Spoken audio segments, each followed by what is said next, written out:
ये बताइए कि अभी जिस तरह से फारूक अब्दुल्ला ने कहा कि we will move to the Supreme Court for restoration of statehood. How do you see that statement of Farooq Abdullah? It's very sad. ऐसे लीडर जिनके फादर ऑटोनॉमी और रायशुमारी के बारे में बात करते थे, वो आज स्टेटहुड के लिए in a way he is pleading for it. मुझे बहुत बुरा लगता है बिकॉज जम्मू कश्मीर के पूरे पॉलिटिकल लैंडस्केप में फारूक साहब is the most senior leader right now. It's very tragic because एक टाइम फारूक साहब रायशुमारी ऑटोनॉमी के बारे में बात करते थे। फ्रॉम रायशुमारी टू स्टेटहुड वो जो ड्रॉप है, it's very tragic because it's a little disgraceful. So I feel very bad कि उनको ऐसे statements देने पड़ते हैं कि हम स्टेटहुड के लिए सुप्रीम कोर्ट जाएं।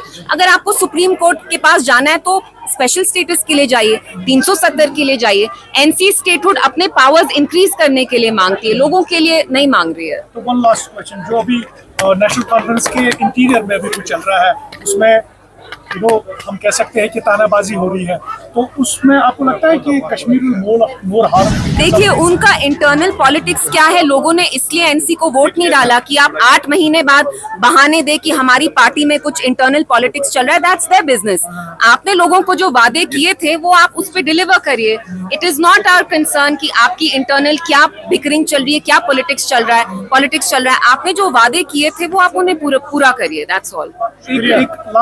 आप कंट्रोवर्शियल पूछना मैं बोल नहीं रही हूँ तो आप पूछते जा रहे हैं। चलिए पूछिए। निकलना चाहिए तो इसलिए नहीं निकलेगा, पूछिए। ये मुझे बताइए कि हाल ही में जो उमर अब्दुल्ला की तरफ से स्टेटमेंट दिया गया कि रिजर्वेशन पर उमर अब्दुल्ला ने कहा कि आप तब खामोश थे जब इसकी बात जब आपकी गवर्नमेंट थी, तो आपने कुछ उसमें रिस्पांस नहीं दिया आज। नहीं, मैंने ट्वीट भी किया।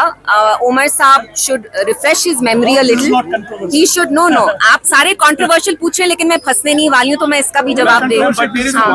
No I want to make it very clear. जब महबूबा जी चीफ मिनिस्टर थी तो उनने SRO 49 लाया, जिसके तहत 75% रिजर्वेशन हुआ ओपन मेरिट स्टूडेंट्स का। नाउ इफ उमर साहब इज सीरियस, माजी में ना जाए। जैसे बीजेपी नेहरू को ब्लेम करती है, उमर साहब अब PDP, महबूबा जी, यही फुटबॉल उनका चलता रहता है। I just want to humbly respectfully remind him, आपने जो वादे किए थे आप उसको पूरा मुकम्मल करिए। चलिए, अगर हमने कुछ गलत किया भी, गलत तो किया नहीं, महबूबा जी ने SRO 49 लाया। अब आप आगे का देखिए, फ्यूचर अगले 4 साल आपके हाथों में है। आपने जो सब कमेटी ने रिपोर्ट टेबल की वो आप पब्लिक क्यों नहीं कर रहे? बहाने पे बहाना, तारीख पे तारीख। कब से जो हमारे ओपन मेरिट स्टूडेंट्स है, they are waiting for justice. आप उनको जस्टिस दीजिए, हमें इसमें इन्वॉल्व नहीं करिए। 50 MLA आपके हैं, 50 सीटें आपकी है, इक्तदा आपके हाथ में। आप डिलीवर करिए अपने प्रोमिसेस पे। Don't make excuses. क्या बोल सकते हैं? मुझे तो थोड़ा अजीब ही लगता है कि आप जिस सरकार का हिस्सा है उसको आप क्रिटिसाइज करते हैं, लेकिन आप उसमें फिर भी हैं। तो ये आपस में इनका क्या चल रहा है आई डोंट नो। लेकिन मैं एक चीज जरूर कहूंगी, एनसी में जो भी अंदरूनी हो रहा है उसकी वजह से जो आम जमात है, आम आदमी है, वही पिस रहे हैं। उनने एनसी को वोट दिया, उनको इससे मतलब नहीं है कि उनका इंटरनल पॉलिटिक्स क्या है। एनसी ने जो इतने वादे किए उनको कहीं ना कहीं अब उनको मुकम्मल करना चाहिए। There should be no this excuse कि हमारे बीच में इनफाइटिंग हो रही है। आपने इलेक्शंस के टाइम कहा 370 स्पेशल स्टेटस, आप उसके बारे में बात भी नहीं कर रहे हैं। बाकियों को भी सवाल पूछने दीजिए। जानना चाहूंगा कि Pakistan is very silence when we talk about the war, specially जो अभी हो रहा है, जंग हो रहा है। नो डाउट कि अब तो अटैक अमेरिका की तरफ से भी है। Pakistan is very silent. Well, it's very sad because Pakistan is the one who recommended कि डोनाल्ड ट्रम्प साहब को नोबेल पीस प्राइज मिलना चाहिए। और आप आज देखिए जो सारा अटैक हुआ है ईरान पे, वो यूनाइटेड स्टेट्स कर रहा है। So it's highly condemnable. और जो ये इस्लामिक कंट्रीज भी हैं, they are not talking at all. Iran आप देखिए कैसे लड़ रही है फलस्तीन के लोगों के लिए। कहीं ना कहीं it's extremely disappointing. Even India, जिनका हमेशा एक प्रो पैलेस्टाइन स्टैंड रहा है, today we are conspicuously silent.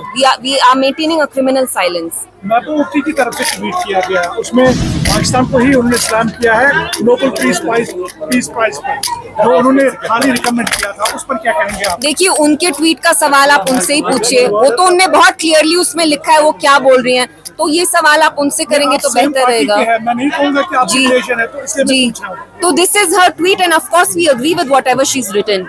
तो अभी OIC के अटैक कर रहा है। अब यूएस ने भी सुबह एक अटैक लॉन्च किया, तो ये क्यों नहीं बात कर रहे हैं? इनने इतनी चुप्पी क्यों साधी है? जब हम उम्मा के बारे में बात करते हैं, उम्मा के आप पार्ट हैं, लेकिन जो मुसलमान हैं, जो पिस रहे हैं, वो ईरान में हो, फलस्तीन में हो, वो कोई कुछ नहीं बोल रहा है। So it's highly condemnable. It was your first visit here और आज आप यहाँ की ख्वातीन से मिली।